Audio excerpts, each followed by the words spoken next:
The Ghurids or Ghurids were a dynasty of Eastern Iranian descent, from the Ghor region of present-day central Afghanistan. The dynasty converted to Sunni Islam after the conquest of Ghor by the Ghaznavid Emperor Mahmud of Ghazni in 1011. Abu Ali ibn Muhammad was the first Muslim king of the Ghurid dynasty to construct mosques and Islamic schools in Ghor. The dynasty overthrew the Ghaznavid Empire in 1186, when Sultan Muiz ad-Din Muhammad of Ghor conquered the last Ghaznavid capital of Lahore. At their zenith, the Ghurid Empire encompassed Khorasan in the west and reached northern India as far as Bengal in the east. Their first capital was Firozkoh in Mandish, Ghor, which was later replaced by Herat, while Ghazni and Lahore were used as additional capitals, especially during winters. The Ghurids were patrons of Persian culture and heritage. The Ghurids were succeeded in Khorasan and Persia by the Khwarezmian dynasty, and in northern India by the Mamluk dynasty of the Delhi Sultanate. Origins.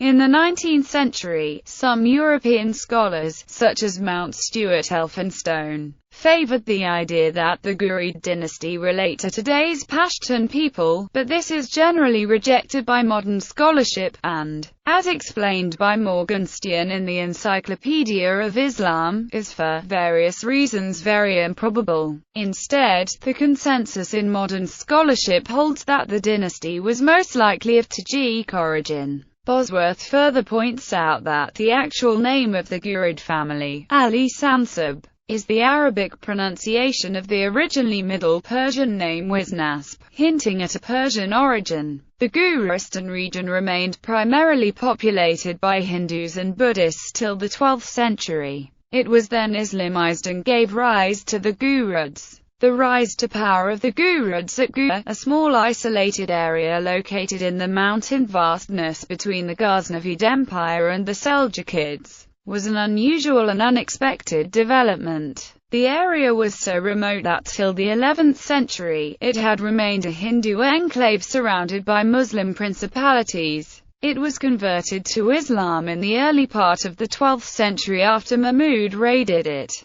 and left teachers to instruct the Ghurids in the precepts of Islam. Even then it is believed that paganism, i.e., a variety of Mahayana Buddhism, persisted in the area till the end of the century. Language. The language of the Ghurids is subject to some controversy. What is known with certainty is that it was considerably different from the Persian used as literary language at the Ghaznavid court. Nevertheless, like the Samanids and Ghaznavids, the Ghurids were great patrons of Persian literature, poetry, and culture, and promoted these in their courts as their own. There is nothing to confirm the recent surmise that the Ghurids were Pashto-speaking, and there is no evidence that the inhabitants of Ghor were originally Pashto-speaking. Contemporary book writers refer to them as the Persianized Ghurids. History. Early history. A certain Ghurid prince named Emir Banji was the ruler of Ghur, an ancestor of the medieval Ghurid rulers. His rule was legitimized by the Abbasid Caliph Harun al-Rashid.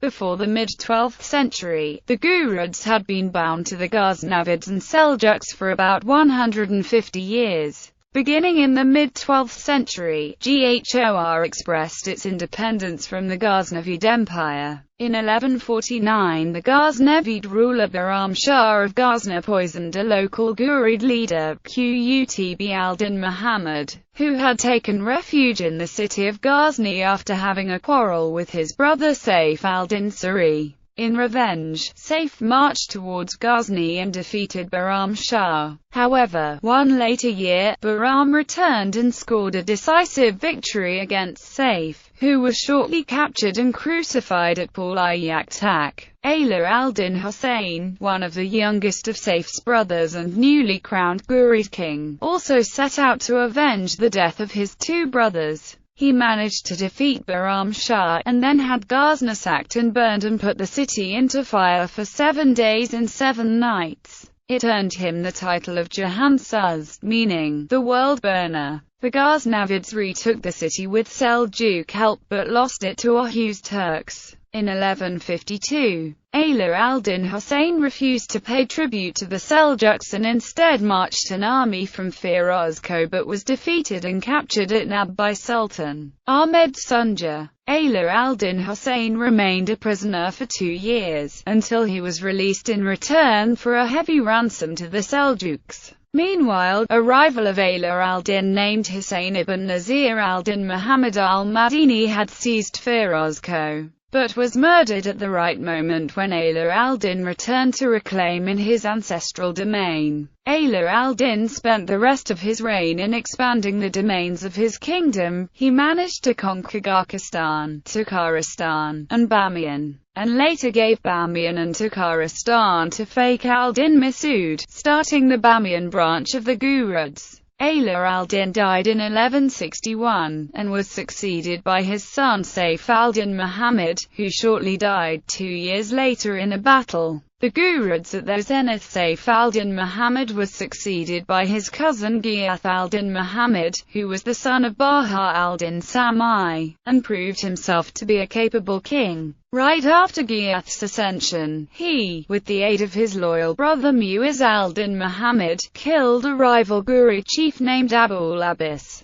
Ghiyath then defeated his uncle Fakhr al-Din Masood, who claimed the Ghurid throne and had allied with the Seljuk governor of Herat and Balkh. In 1173, Mu'izz al-Din Muhammad reconquered the city of Ghazna and assisted his Ghiyath in his contest with Khwarezmid Empire for the lordship of Khorasan. Mu'izz al-Din Muhammad captured Multan and Uch in 1175 and annexed the Ghaznavid Principality of Lahore in 1186. He was alleged by contemporary historians to exact revenge for his great-grandfather Muhammad ibn Suri. After the death of his brother Ghiyath in 1202, he became the successor of his empire and ruled until his assassination in 1206 near Jhelum by Khokhar tribesmen. Decline and fall. A confused struggle then ensued among the remaining Ghurid leaders, and the Khwarezmids were able to take over the Ghurids' empire in about 1215. Though the Ghurids' empire was short-lived, Mu'izz al-Din Muhammad's conquests strengthened the foundations of Muslim rule in India. On his death, the importance of Ghazna and Ghur dissipated and they were replaced by Delhi as the center of Islamic influence during the rule of his successor, sultans in India. Cultural influences.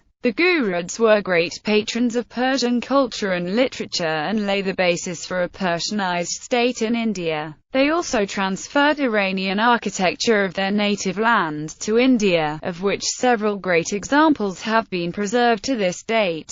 However, most of the literature produced during the Ghurid era has been lost. Out of the Ghurid state grew the Delhi Sultanate, which established the Persian language as the official court language of the region, a status it retained until the late Mughal era in the 19th century. The two mausoleums of Chisht. The Eastern Mausoleum at Chisht, the Minaret of Jam in Ghor province of Afghanistan, UNESCO World Heritage Site since 2002. Inscription on the Minaret of Jam, showing the name and titles of Sultan Ghiyath ad-Din Muhammad. Ornamental bands on the Minaret of Jam, bearing the 19th surah of the Quran. Ruins of the Shah-i Mashhad Madrasa. Blue shaded rose signifies Ghurid vassalage under the Ghaznavids. Yellow shaded rose signifies Ghurid vassalage under the Seljuks. Green shaded rose signifies Ghurid vassalage under the Khwarezmian dynasty. Sultan Ghiyath al-Din Muhammad.